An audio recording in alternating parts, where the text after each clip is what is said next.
This is a question. If the average cost is used, we're using average cost, and conversion cost per unit would be. So in the average cost, again, we're going to consider different than FIFO, different than the first in, first out. During the first in, first out, we consider only the units in that period.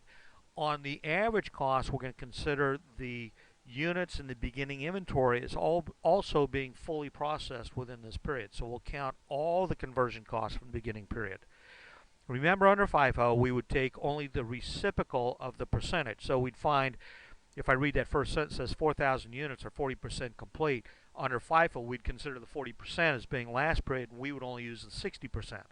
In this case, we're using average cost, so we're going to consider all 100% of that beginning inventory. So if I read the question, it says Department E has 4,000 units in work in process, 40% completed during the period at a cost of $12,500. Of the $12,500, 8,000 was materials, 4,500 conversion costs. The 14,000 units of direct materials were added during the period at a cost of $28,700. 15,000 units were completed during the period, 3,075% completed at the end of the period. All materials are added in process, direct labor, and factory overhead to give us the numbers. Okay. Oh, interesting. It's actually, I can delete that because it's kind of like double the information. Now, remembering that we're going to be using average cost, so we're going to consider the entire number of units, the 4,000 being 100% converted during the period under average cost. So instead of using that reciprocal, I'm going to take the beginning inventory. I'll consider that 4,000 units. It did tell me in the period that we had 15,000 units completed. Remember, I used to do the started and completed. Well, under average cost, I don't have to. I can just kind of ignore this because it's already got in that 15,000 the 4,000. So I can just take the full 15,000 as being considered in this period as being completed. Then I'm going to take my ending inventory.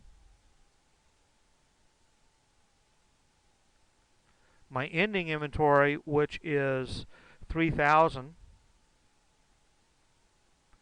at 75%.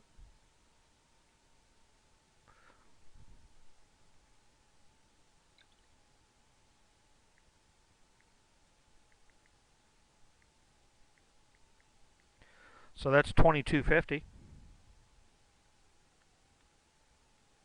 So my equivalent units of conversion is going to be 17,250. So that's my equivalent units of conversion. Now I have to consider my conversion costs. Okay, my conversion costs, because that's what they've asked us. Going back, I'm going to read what I've highlighted in yellow. If the average cost method is used for conversion costs, what's the cost per unit to the nearest penny?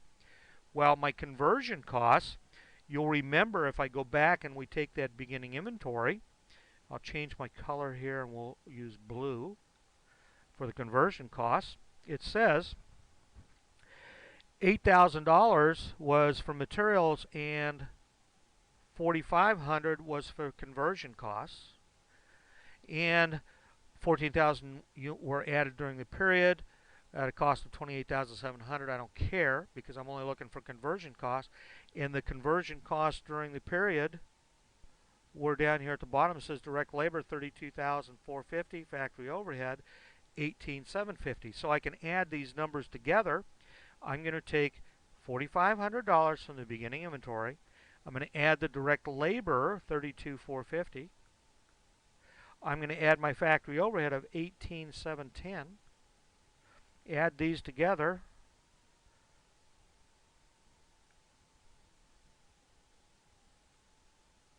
Looks like it's 55,660. If anybody checks that number and it's incorrect, let me know. I'll then divide that 55,660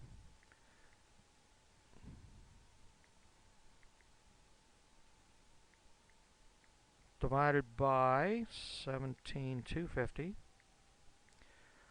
and so I'm going to do my final calculation up here. I'll do it in green. So I take the 55,660 divided by the 17,250, and that equals 3.2266666. So I'm going to make that 3.23, and that would be the answer I'm going to use.